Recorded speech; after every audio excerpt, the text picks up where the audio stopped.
solamente que pase, ya Está no, grabando ya. para que no se interrumpa la clase. ¿Por qué es importante hablar sobre moral católica en el contexto en el que estamos? Se habla mucho sobre la influencia de las tentaciones, la influencia de querer tener una vida basada en placeres, y es que realmente nuestra vida es así. Desde que nacemos lo único que queremos es el seno de mamá, y queremos tocarlo, queremos besarlo, queremos estar ahí horas y horas. Pero lógicamente con el tiempo, las que son madres pues lo saben, con el tiempo se tienen que educar, hasta que aproximadamente a los 2 años tienen que dejarle el seno, porque no pueden estar con el seno hasta cuando tengan 30, 40 años, imposible. Se les llama mamitis aguditis, ¿no? Los personas, ¿no? Entonces, de igual forma,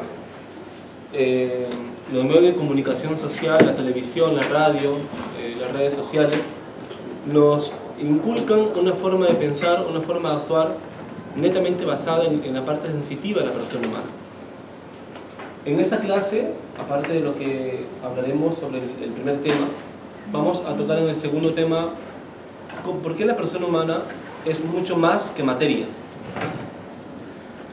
Para la mayoría de científicos que se basan en investigaciones experimentales, pues la persona humana no tiene más que materia.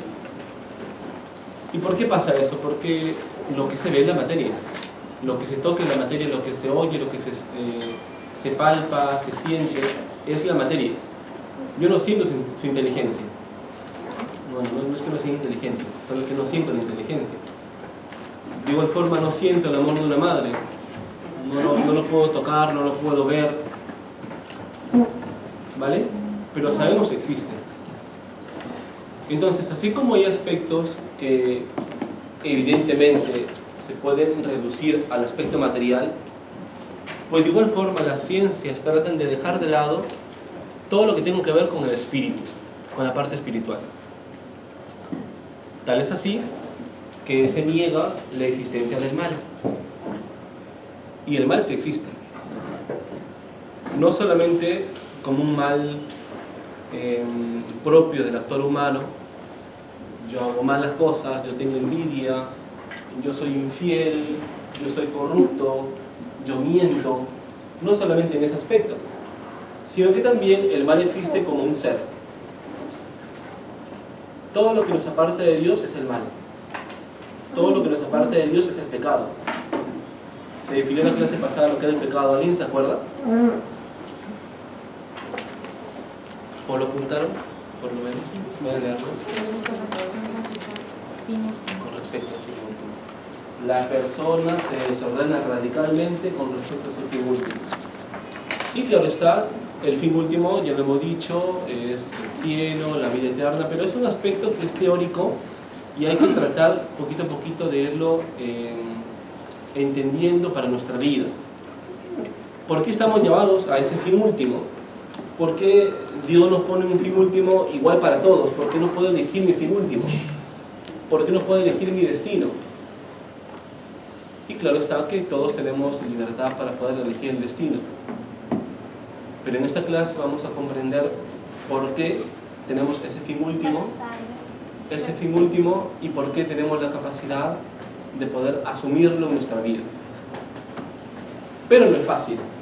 Nada de eso es fácil. ¿Por qué no es fácil? Porque como había dicho, nos centramos en lo sensitivo. Y cuando no sentimos, ¿qué pasa? ¿Qué sucede?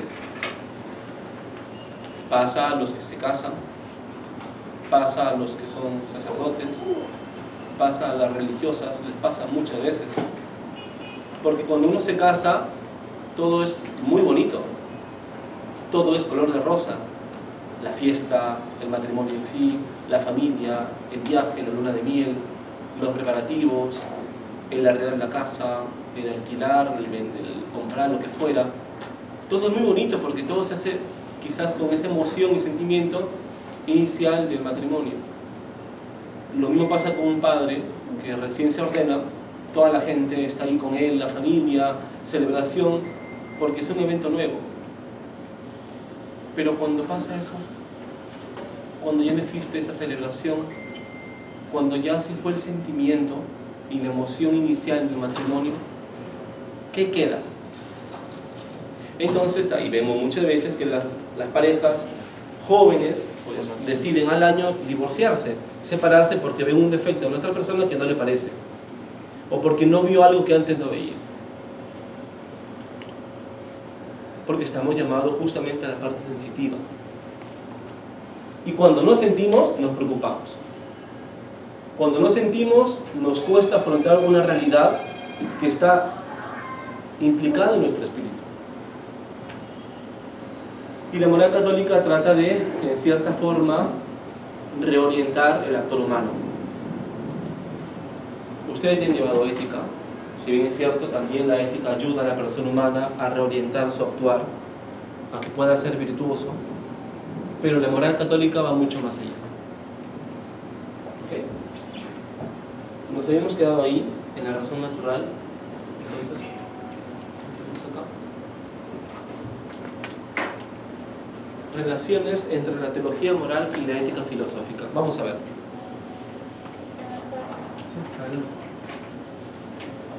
La teología moral o la moral católica, no se olviden que es lo mismo, ¿sí? Así que cuando pregunten en el examen es lo mismo, es una ciencia, a diferencia de la psicología, de la sociología, es la ciencia que tiene mucha más afinidad con la ética. Podríamos decir que la moral católica es la perfección de la ética filosófica. Y sí, hay muchas éticas.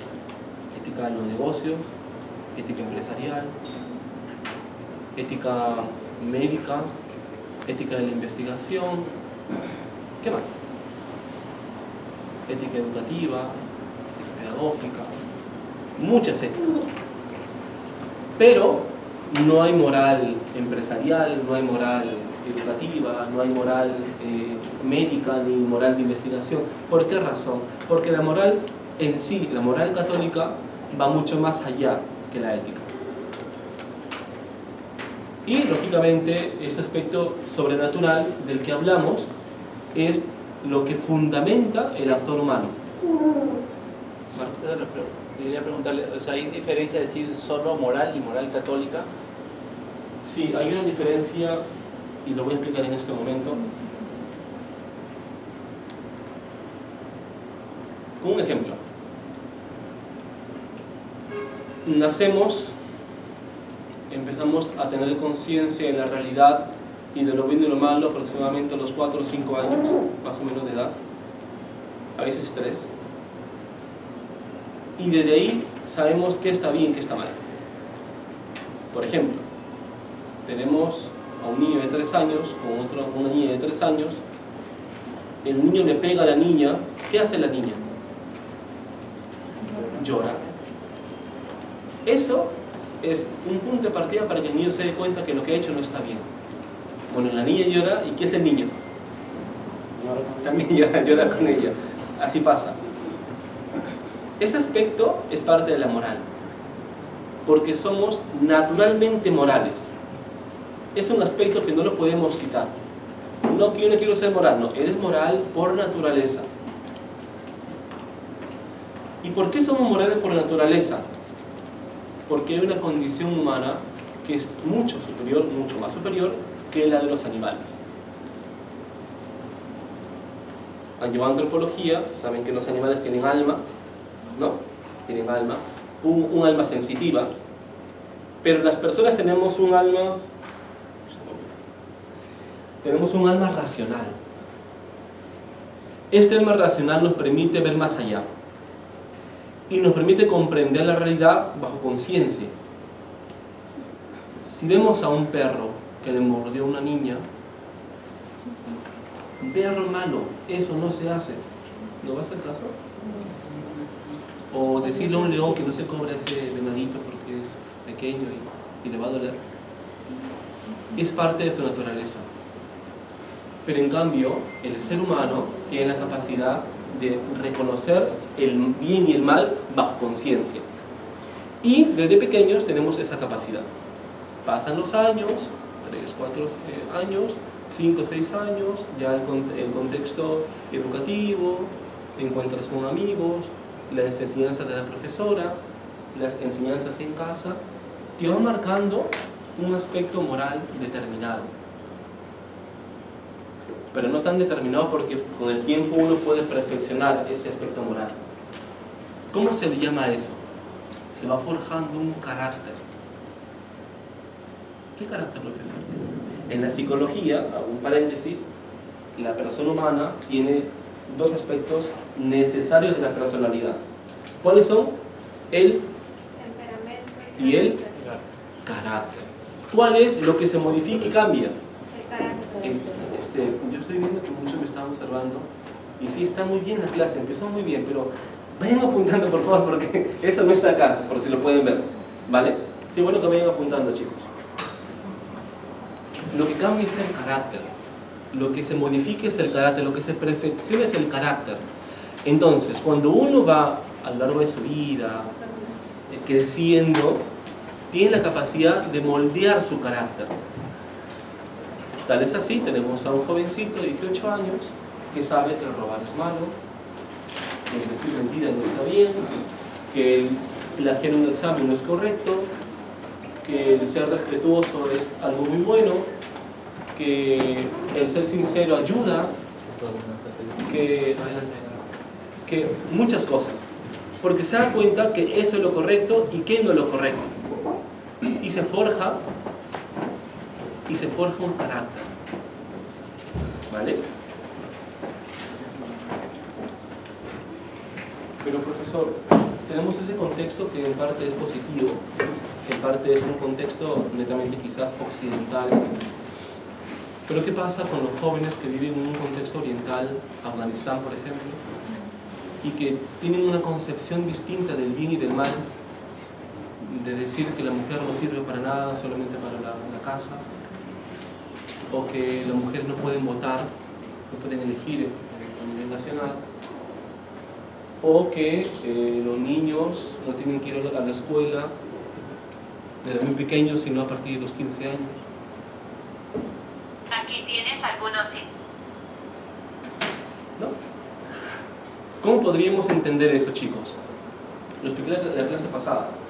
¿Cómo podríamos comprender esa situación? ¿Se quedan así toda su vida, sin cambiar, sin modificar su carácter, que ha sido forjado quizás de una forma distinta a la de nosotros? ¿Qué influye ahí? ¿O qué podría ayudarles a ellos a poder cambiar esa forma de pensar? Porque no creo que se queden así machistas toda su vida. ¿Qué les podría ayudar ahí? A darse cuenta que lo que se está haciendo no es lo correcto. Bueno, primero ahora, profesor, la información ya fluye de manera distinta, ¿no? Antes la información, o sea, llegaba, era muy lenta, ¿no? Como muy cerrada, ¿no? Entonces ahora la información fluye, ¿no? Más bien mi pregunta sería, ¿hasta qué punto cambia? ¿Hasta qué lado se puede decir es positivo y se pasa al lado negativo de esa información, ¿no? La información sí fluye y crece en muchos sentidos, hasta puede llegar a nosotros lo negativo de ellos si nos parece correcto. Pero hay un aspecto que lo expliqué en la clase pasada, me gustaría que lo apunten por favor. Es un aspecto que ayuda a la persona humana que, a pesar de estar en un contexto netamente adverso, le ayuda a comprender qué está bien y qué está mal. Es la ley moral natural. ¿Cuál es esa ley? Buenas tardes.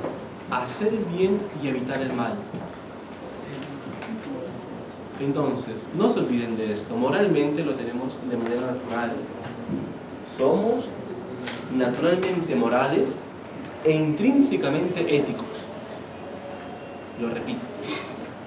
Somos naturalmente morales e intrínsecamente éticos. ¿Por qué razón?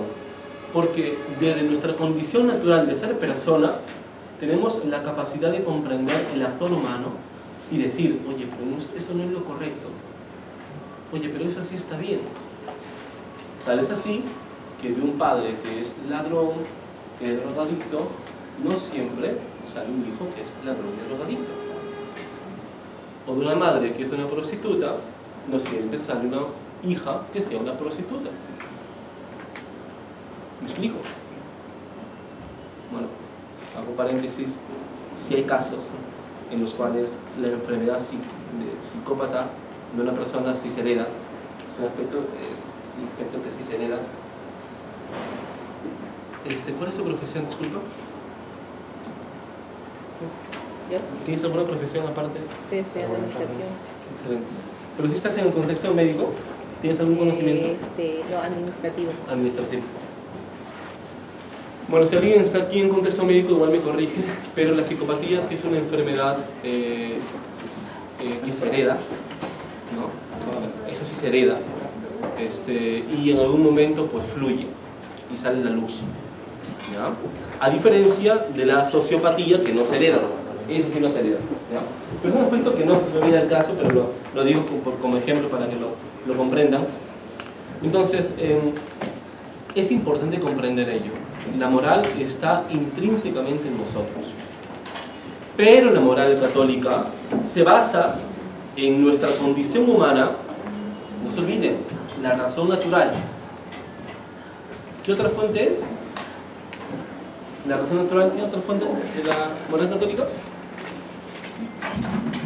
La Sagrada Escritura. Muy bien, ¿qué más? La Sagrada Tradición. Muy bien, ¿qué más? Muy bien, son 4. La tradición y la verdad. Muy bien, así es. Entonces, la moral católica se fundamenta en la persona humana, más de modo específico en la razón natural. Y podemos comprender quizá de un modo más específico en una virtud, ¿sí? En una virtud que engloba dos aspectos de la persona humana: el aspecto racional y el aspecto volitivo. Me explico: el aspecto de la inteligencia y del aspecto de la voluntad. ¿Qué virtud es la virtud de la prudencia? Es una virtud que lo explicaremos más adelante, pero la moral católica se fundamenta principalmente en esta virtud. Porque si tenemos una virtud, como por ejemplo la virtud de la fortaleza, implica a la voluntad. Si tenemos una virtud de la justicia, implica la voluntad. Si tenemos una virtud de la ciencia, implica a la inteligencia. Pero la prudencia engloba las dos. Porque no basta solamente con hacer el bien, sino que es importante conocer el bien. Y por eso esta ciencia. No, yo soy bueno, sí, eres bueno, pero debería ser mejor. ¿Y por qué deberíamos ser mejores? Porque la persona humana está en constante perfeccionamiento. Felizmente no está Fabricio, porque este ejemplo sí les puse a ellos. ¿Cuál es lo más natural en la persona humana? Bueno, sí tiene puntitos en el examen porque está complicada la respuesta y el por qué sobre todo. Marco 2 puntos al examen, ¿vale? ¿Cuál es lo más natural en la persona humana? No, aún no termino la pregunta. ¿Cuál es lo más natural en la persona humana? ¿El comer con cuchara o con algún cubierto o comer con la mano? Por favor. Ya, le dije una pregunta complicada, así que demoremos un poquito, pensemos muy bien, pensemos más que todo en el por qué, porque si dice una respuesta debe haber un por qué, ¿vale? El que sea. Los que tienen la respuesta pueden levantar la mano y nos la comparten. El comer con cuchara. ¿Tu nombre, disculpa? Miluska. Miluska. Porque desde muy pequeño nos enseñan. Cuando mi pequeña tiene 2 años, cuando tenía 1 año le dice, come con la manejita, come con la mano. Para que, ¿no? Así como motricidad, todo eso ayude.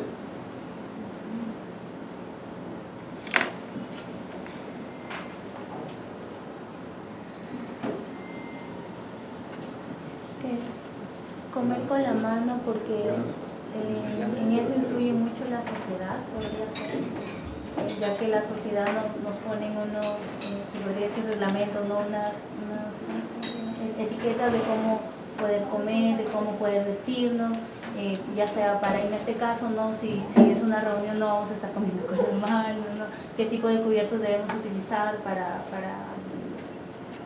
comer, ¿no? O sea, lo más natural es comer con la mano. No. Podría ser de que si es que por la sociedad no nos inculcara comer con la cuchara, pasaría como lo que pasa en la zona oriental, que algunos sí comen con la mano y ellos lo ven de lo más natural, ¿no? Muy bien. O sea, ¿Otra? creo que Jefferson, ¿no? Gerson. bueno, mi opinión es de que por lo natural eso se basa de acuerdo a la edad que tienen. Bueno, normalmente por lo natural un niño recién nacido, la primera intuición de poder comer va a ser con la mano, pero conforme va pasando vas teniendo una formación, ¿no? Una formación en lo natural a nuestra edad es comer con cubierto, ¿no? Pero eso ya tiene una... Ya, claro, la pregunta era a nivel general, no distinguir entre infantes y adultos. A nivel general, ¿cuál sería lo más natural? ¿Con cuál te quedas? Bueno, lo normal, ¿no? Comer con cubierto, ¿no? ¿Por qué? Porque implica un conocimiento, un conocimiento, ¿no? de poder usar los cubiertos adecuados, ¿no? Que ya venimos de una formación, ¿no? En casa. ¿Y si en la India te enseñan a comer con la mano?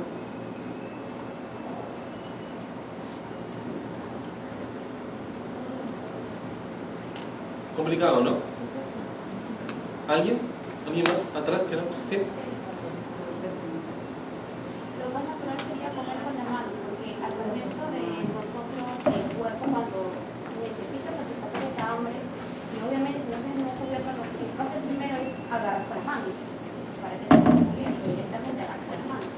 Ok, a ver, hago una aclaración, A ver, no se pasen tampoco al extremo, porque profesor, pero un cuy no voy a comer con cubierto, come con la mano, tampoco nos pasemos, un plátano no con cubierto, lo mismo, o sea, a ver, de manera general, ¿no? Claro. ¿Alguien más? ¿Alguna respuesta?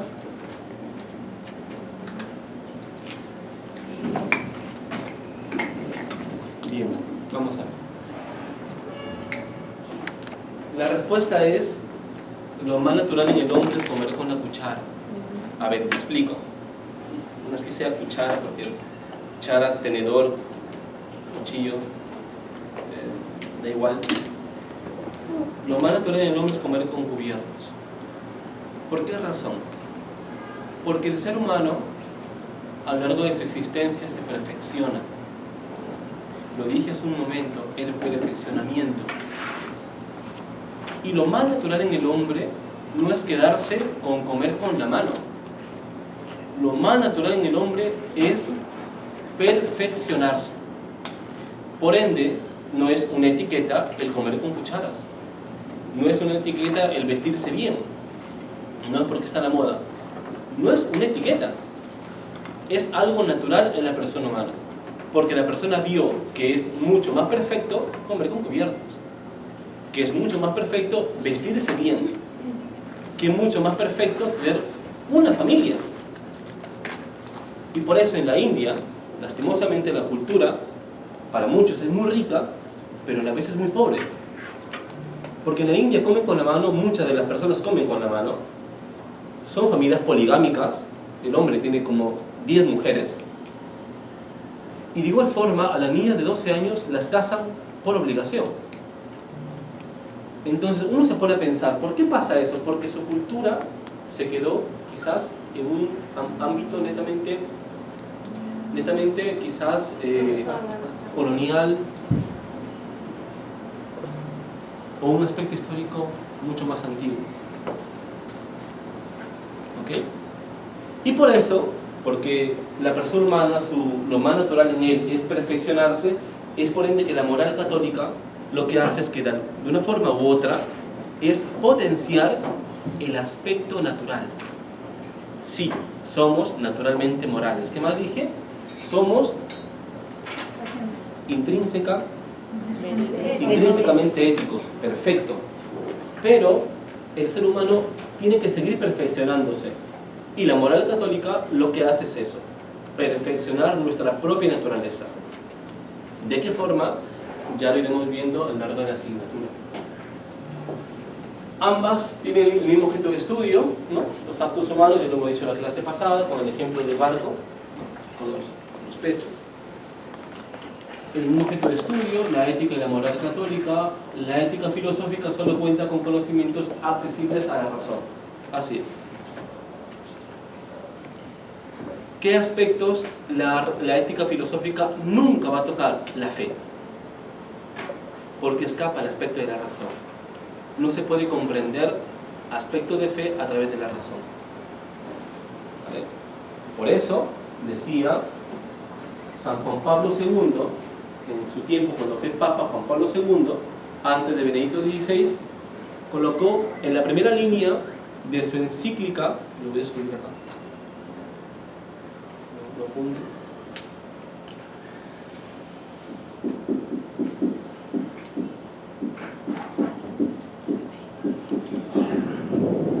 Fides et ratio, fe y razón. En la primera línea de su encíclica dijo así: la fe y la razón son las dos alas por las cuales el espíritu humano se eleva a la contemplación de la verdad. Lo repito, lo pueden buscar si gustan en internet. La fe y la razón son las dos alas por las cuales el espíritu humano se eleva a la contemplación de la verdad.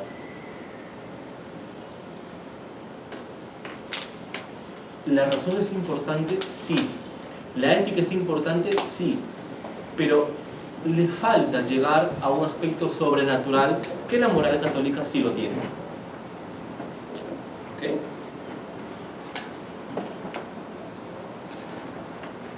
¿Hasta aquí?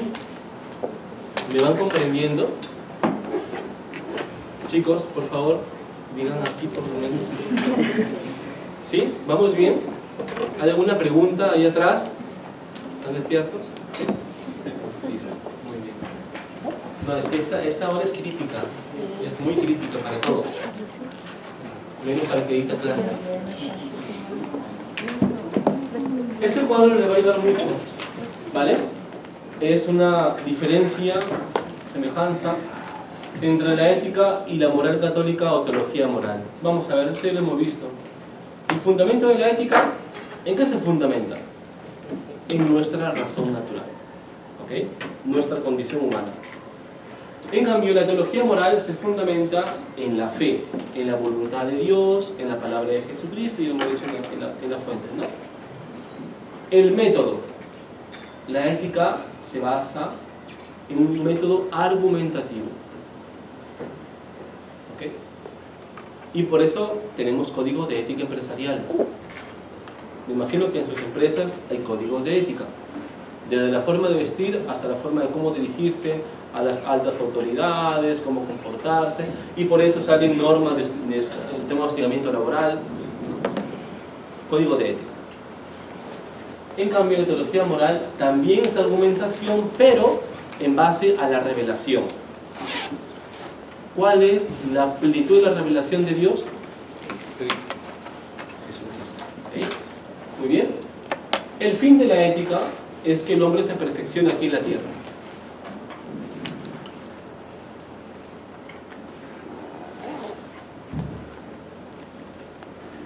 ¿Cuál es su nombre? Karen, ¿cómo crees que tú puedes ser feliz aquí en la tierra? O si lo eres, ¿cómo lo eres? Si lo eres, profe, no, yo soy feliz, perfecto, ¿por qué? ¿Y cómo? ¿Cómo lo haces?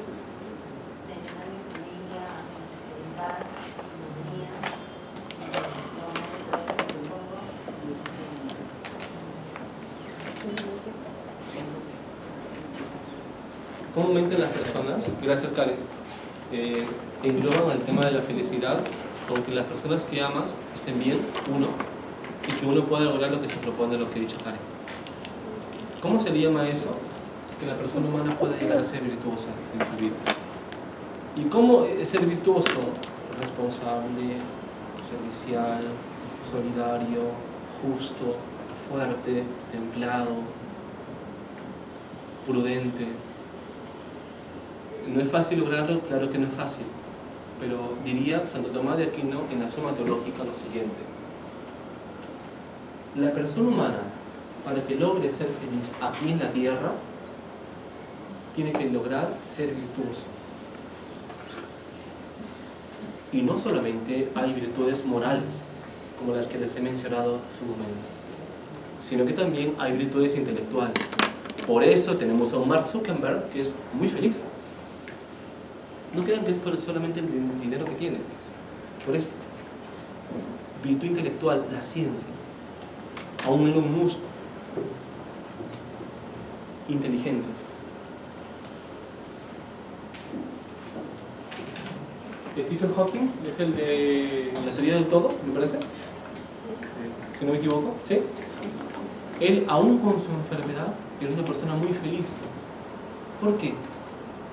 Porque era muy inteligente, una virtud intelectual. Logró ser virtuoso, intelectualmente, pero logró ser virtuoso. Y miren que solo bastó su inteligencia para que sea considerado en el Vaticano como uno de los asesores del Vaticano en temas de ciencia, a pesar que él era ateo. ¿Ok? En cambio, bueno, más que en cambio, de hecho, la teología moral también, uno de sus fines es que la persona sea virtuosa, pero que la persona pueda mirar más allá. ¿Ok? Más allá de la tierra. Y por eso, ya lo veremos en el tema del fin último, es importante que la persona humana tenga la capacidad en su vida de no vivir solamente con creer que la vida solamente existe acá. La teología moral ayuda a que la persona humana pueda comprender que su vida no acaba acá. Eso es fe. Comprender que nuestra vida no acaba acá. ¿Vale? Ya lo veremos en el tema del fin último, la diferencia entre la resurrección y la reencarnación, que no es lo mismo. ¿Vale? Ya lo veremos en la próxima clase, el día de hoy. Luego, medios para conseguir. La ética tiene medios como las virtudes humanas, ya los he mencionado. Y el medio de la teología moral son medios sobrenaturales, como la santidad, la gracia de Dios, la confesión. Profe, pero hay otro de los medios que es el tema de la tentación. ¿Qué opinan de la tentación, ustedes, chicos? ¿Es algo bueno o malo? La tentación. ¿La galleta, profe?